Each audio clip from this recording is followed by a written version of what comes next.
Ya pemirsa, kita ke top news yang pertama. Konglomerat Dato Sri Tahir buka suara mengenai nasib investasi grup Mayapada di Ibu Kota Negara IKN Nusantara setelah anggaran pembangunan ibu kota baru itu diblokir di tahun 2025. Grup Mayapada merupakan salah satu investor swasta yang investasi pada pembangunan IKN.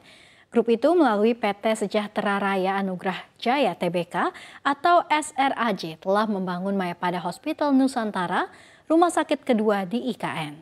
Menurut Tahir, RS itu tetap beroperasi meski anggaran IKN menjadi korban pemangkasan anggaran, pendapatan, dan belanja negara 2025. Ia juga mengatakan bahwa Mayapada Hospital Nusantara sudah beroperasi sepenuhnya. Namun salah satu orang terkaya di RI itu tidak menargetkan kapan RS itu bisa meraup keuntungan.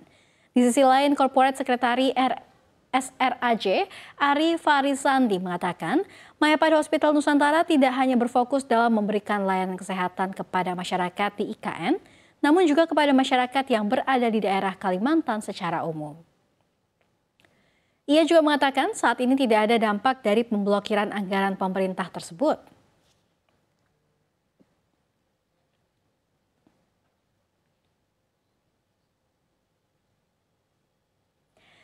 Ya, masih seputar pemblokiran anggaran dan IKN, pemerintah pada 2024 silam membuka formasi CPNS khusus IKN termasuk kuota khusus putra-putri terbaik Kalimantan Timur serta mutasi pegawai ASN Pemda Kalimantan Timur.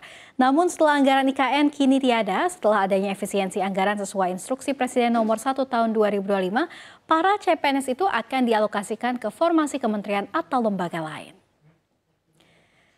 Hal ini diungkapkan oleh Deputi Bidang SDM Aparatur Abba Subakca.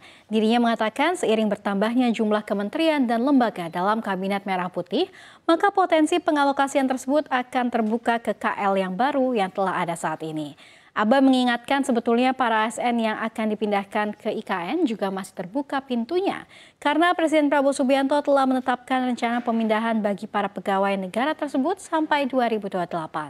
Sebagai informasi, Menteri Pekerjaan Umum Dodi Hanggodo mengatakan bahwa anggaran IKN belum ada karena seluruh anggarannya terkena blokir.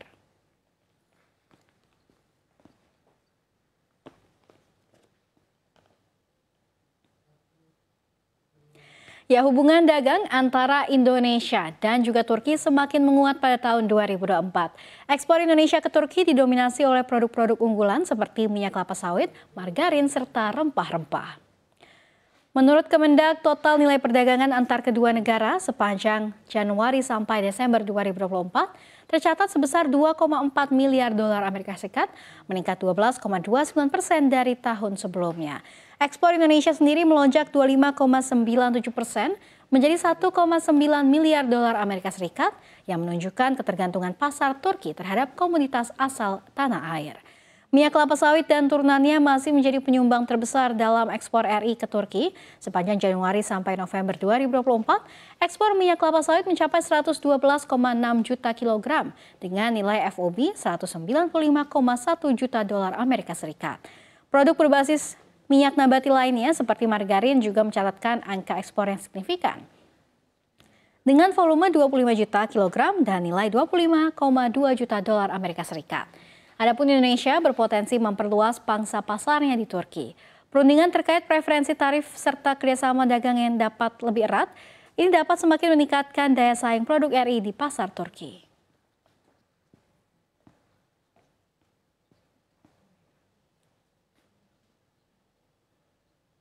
Kita ke top news yang terakhir, di mana saham Tesla turun 6% pada Selasa setelah pesaingnya dari China, BYD, mengumumkan rencana untuk mengembangkan teknologi kendaraan otonom dengan DeepSeek. Perusahaan AI yang sedang naik daun itu akan menawarkan sistem seperti autopilot di hampir semua mobil baru BYD. Hal ini menambah kekhawatiran bahwa perusahaan milik Elon Musk bakal kian tertinggal di belakang pesaingnya. Selain itu, juga muncul kecemasan di kalangan investor usai menyebut laporan di mana Musk memimpin kelompok investor yang ingin mencaplok OpenAI. Harga saham Tesla merosot selama 5 hari berturut-turut, turun hampir 17% dalam rentang waktu tersebut menjadi 328,5 dolar Amerika Serikat atau setara 6,2 jutaan rupiah. Di sisi lain, BYD yang telah muncul sebagai saingan terberat Tesla di panggung mobil listrik dunia mengatakan bahwa setidaknya 21 kendaraan model baru mereka akan dilengkapi dengan sistem mengemudi otomatis yang mencakup fitur untuk parkir otomatis dan navigasi di jalan raya.